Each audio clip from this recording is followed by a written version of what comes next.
जय महाराष्ट्र मित्रांनो, MPSC officer या YouTube चॅनलच्या एका नवीन आणि माहितीपूर्ण व्हिडिओमध्ये आपल्या सर्वांचं पुन्हा एकदा स्वागत आहे।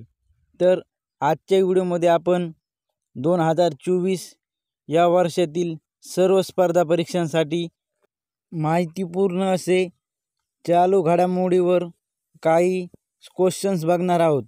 व्हिडिओ खूप महत्त्वपूर्ण होणार आहे, त्यामुळे व्हिडिओला स्किप न करता शेवटपर्यंत नक्की बघा। आणि आपले MPSC ऑफिसर या यूट्यूब चॅनलवर पहिल्यांदाच आला असाल तर आपलं MPSC ऑफिसर हे यूट्यूब चॅनल नक्की सबस्क्राईब करा, कारण अशाच प्रकारचे स्पर्धा परीक्षांसंबंधी चालू घडामोडी, जनरल नॉलेज असे वेगवेगळ्या प्रकारचे व्हिडिओ आपल्या चॅनलवरती डेली येत राहतात, ज्याचा तुम्हाला नक्कीच 2024 या वर्षात फायदा होणार आहे। 2023 या वर्षाचा महाराष्ट्र भूषण पुरस्कार कोणाला जाहीर झालेला आहे? Option A Ashok Saraf, option B Nana Patekar, option C Nagraj Manjule आणि ऑप्शन डी किरण माने। तर याचं उत्तर आहे ऑप्शन ए अशोक सराफ। अशोक सराफ यांना 2023 या वर्षी महाराष्ट्र भूषण हा पुरस्कार एकनाथ शिंदे यांच्या हस्ते जाहीर झालेला आहे। कोणाच्या अध्यक्षतेखाली समितीने ज्येष्ठ अभिनेते अशोक सराफ यांची 2023च्या महाराष्ट्र भूषण पुरस्कारासाठी निवड केली आहे? Option A Ajit Pawar, option B Anil Kakodkar, option C Eknath Shinde आणि ऑप्शन डी उद्धव ठाकरे। याचं आन्सर आहे ऑप्शन सी एकनाथ शिंदे। एकनाथ शिंदे यांच्या अध्यक्षतेखाली समितीने ज्येष्ठ अभिनेते अशोक सराफ यांची 2023च्या महाराष्ट्र भूषण पुरस्कारासाठी निवड केली आहे। महाराष्ट्र शासनाचा सर्वोच्च पुरस्कार म्हणजेच महाराष्ट्र भूषण जाहीर झालेले अशोक सराफ हे कोणत्या क्षेत्रात कार्यरत आहेत? ऑप्शन ए राजकारण, ऑप्शन बी अभिनय, ऑप्शन सी पत्रकार आणि ऑप्शन डी समाजसेवक। तर याचं उत्तर आहे ऑप्शन बी अभिनय। महाराष्ट्र भूषण पुरस्कार जाहीर झालेले अशोक सराफ हे अभिनय या क्षेत्राशी संबंधित आहेत। 2023 या वर्षात अमेरिकेने किती लाख भारतीयांना विजा देऊन नवा विक्रम रचला आहे? Option A 10.80%, option B 11.30%, option C 13.40% आणि ऑप्शन डी 10.40%। तर याचं आन्सर आहे ऑप्शन डी 10.40%। 2023 या वर्षात अमेरिकेने 10.40% भारतीयांना विजा देऊन नवा विक्रम रचलेला आहे। केंद्रीय अर्थ मंत्रालयाने जारी केलेल्या अर्थसंकल्प समीक्षा अहवालानुसार देशातील एकूण जनधन खात्यामध्ये किती टक्के महिलांची खाती आहेत? Option A 44%, option B 58%, option C 55% आणि ऑप्शन डी 48%। तर याचं आन्सर आहे ऑप्शन सी 55%। केंद्रीय अर्थ मंत्रालयाने जारी केलेल्या अर्थसंकल्प समीक्षा अहवालानुसार देशातील एकूण जनधन खात्यामध्ये 55% महिलांची खाती आहेत। केंद्रीय अर्थसंकल्प समीक्षा अहवालानुसार देशाचा 2022-23 मध्ये महिला श्रम शक्ती दर किती टक्के झाला आहे? Option A 34%, option B 37%, option C 38% आणि ऑप्शन डी 32%. तर याचा आन्सर आहे ऑप्शन बी 37%.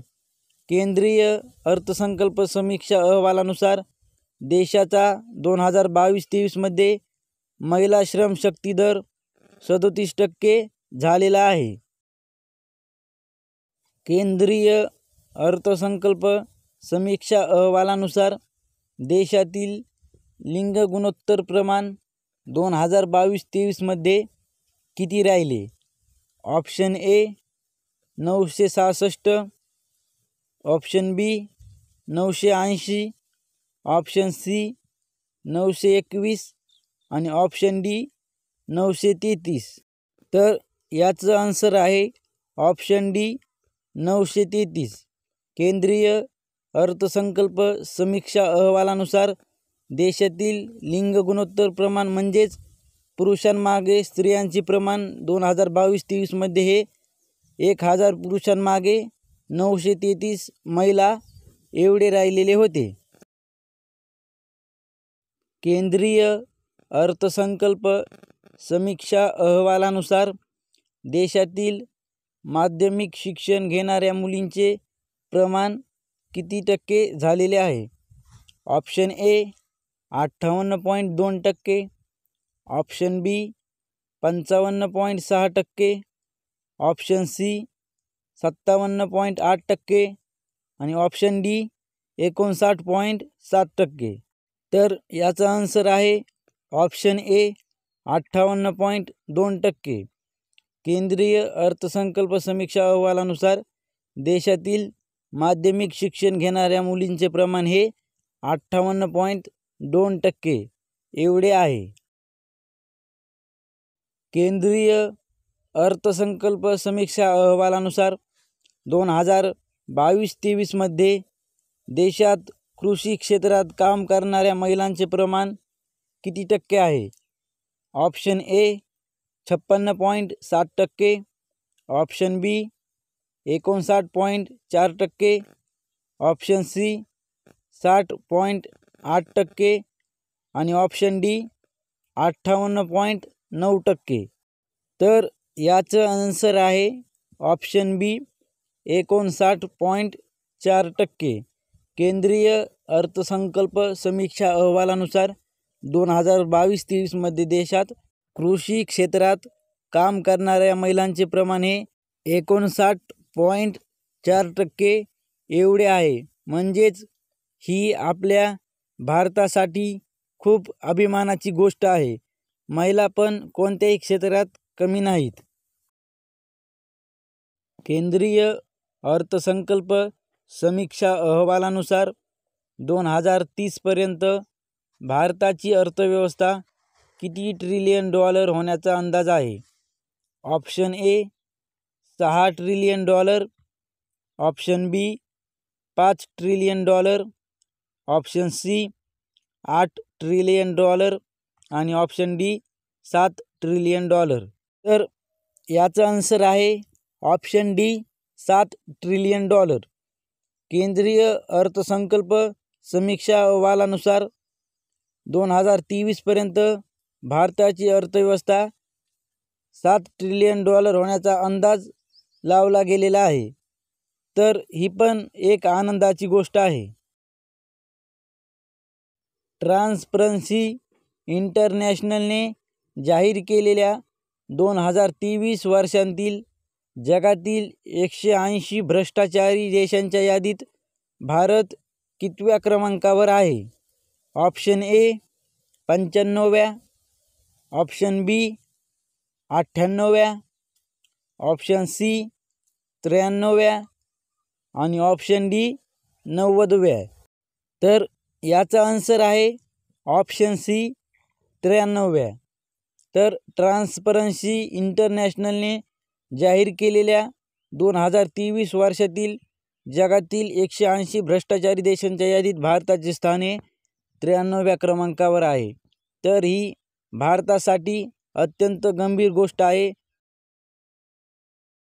2022 वर्षामध्ये भारत भ्रष्टाचारी देशांच्या यादीत कितव्या स्थानावर होता? ऑप्शन ए 85व्या, ऑप्शन बी 87व्या, ऑप्शन सी 88व्या आणि ऑप्शन डी 89व्या. तर याचं उत्तर आहे ऑप्शन ए 85व्या स्थानावर. 2022 वर्षामध्ये भारत भ्रष्टाचारी देशांच्या यादीत 85व्या स्थानावर होता. तर तुम्हाला म्हणल्याप्रमाणे 2022मध्ये 85व्या आणि 2023मध्ये 93व्या यामध्ये खूप फरक होत चाललेला आहे. त्यामुळे भारतामध्ये दिवसेंदिवस भ्रष्टाचार वाढत चाललेला आहे. यासाठी सरकारने कोणते तरी मोठे पाऊल घेण्याची गरज आहे. 2023 या वर्षाचा भारताचा भ्रष्टाचार निर्देशांक किती आहे? Option A 45, option B 46, option C 44 आणि ऑप्शन डी 40. तर याचं उत्तर आहे ऑप्शन डी 40. 2023 या वर्षाचा भारताचा भ्रष्टाचार निर्देशांक हा 40 एवढा आहे. जगातील सर्वाधिक भ्रष्टाचार कोणत्या देशात आहे? Option A Pakistan, option B Somalia, option C Afghanistan आणि ऑप्शन डी दक्षिण कोरिया. तर याचा आन्सर आहे ऑप्शन बी सोमालिया. सोमालिया या देशामध्ये जगातील सर्वाधिक जास्त भ्रष्टाचार आहे. जगात सर्वात कमी भ्रष्टाचार करणाऱ्या देशामध्ये कोणता देश प्रथम स्थानावर आहे? Option A Denmark, option B Singapore, option C Italy आणि ऑप्शन डी न्यूझीलंड. तर याचं आन्सर आहे ऑप्शन ए डेन्मार्क. डेन्मार्क या देशात सर्वात कमी भ्रष्टाचार होत आहे. जर आपला भारत देश यामध्ये प्रथम स्थानावर असता तर आपल्यासाठी ही खूप अभिमानाची गोष्ट ठरली असती. तर आजच्या व्हिडिओमध्ये एवढंच होतं. लवकरच भेटूत एका नवीन आणि माहितीपूर्ण व्हिडिओमध्ये. तोपर्यंत आपल्या MPSC ऑफिसर या यूट्यूब चॅनलला सबस्क्राईब नक्की करा. कारण स्पर्धा परीक्षांसंबंधी महत्त्वाचे व्हिडिओ आपल्या चॅनलवरती डेली येत राहतात, ज्याचा तुम्हाला 2024 या वर्षात नक्कीच फायदा होणार आहे.